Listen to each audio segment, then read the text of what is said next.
asjad võiks ikka alati paremini minna, kui nad juba lähevad, eks ju.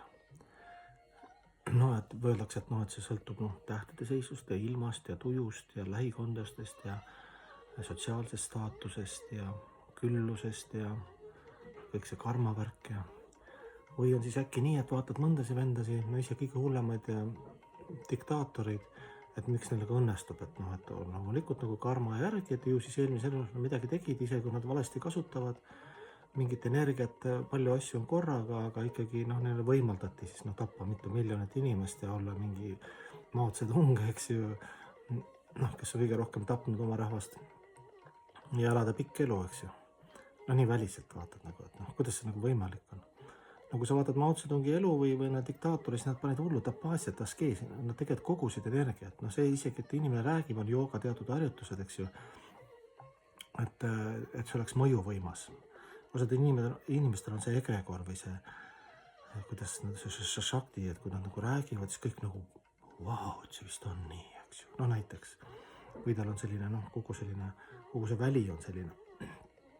Ja loomulikult tegelikult see on nagu ohtlikud mängud, sellepärast, et kes sellest aru saavad, et kui sa tead mingit tapaasiat, askeesi, kui sa kogud nagu seda energiat läbi mingi distsipliini, läbi mingi teatud ettekirjutuste seal paned, eks ju, seal regulaarselt seal sooritad mingite tegevusi, eks ju, siis saad ka tulemuse. Ja ise ma vaatasin ka, mäletan Ashamis, kui oli selline tapaasia, askeesid ja kõik hästi selline kasin ja askeetlik ja puhas elu, et siis mingi hetk tuli nii palju energiat, ei teadnud, mis sellega teha. Et kui paralleelselt ei arene meie nende jõupingutustega, mis me teeme mingil eesmärgil, eks ju, head inimlikud omadused, siis see tapab ennast ja teisi ja lõpuks see on täiesti aja raiskamine.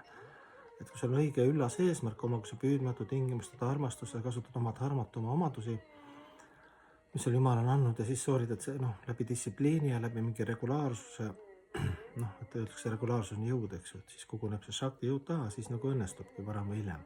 Sulle võimaldab Jumal loodus, eks ju, näeb, et tubli poiss, eks ju, ja ikkagi võimaldab lõpuks, sest kindlasti on palju näiteid ka, kus keegi paneb toorest ja kohe nagu ei tule midagi. Või pikalt ei tule midagi. Või on just, kui keegi ütleb, et see vend ei ole midagi teinud ja kohe sündis, eks ju, õbelusikas suus. Et see nagu eelmised elud. Et seal on palju nagu huvitavad momente, aga jah, siis põhimoment on see, et kui sa arened ja distsipliin ja teadmised ja kõik läheb nagu paremaks, eks ju, tunned šaktit jõudu, eks ju, mõistuse jõudu, isegi kehaliselt, eks ju, see tunne nagu joogavärk näiteks. Ja sul paralleelselt ei transformeeri seda teiste teenimiseks, alandlikuks, eks ju, head iseloomu omaduste kultiveerimiseks, siis hakkab sulle vastu töötama, siis tavaliselt siis tulebki langus meil kõigil.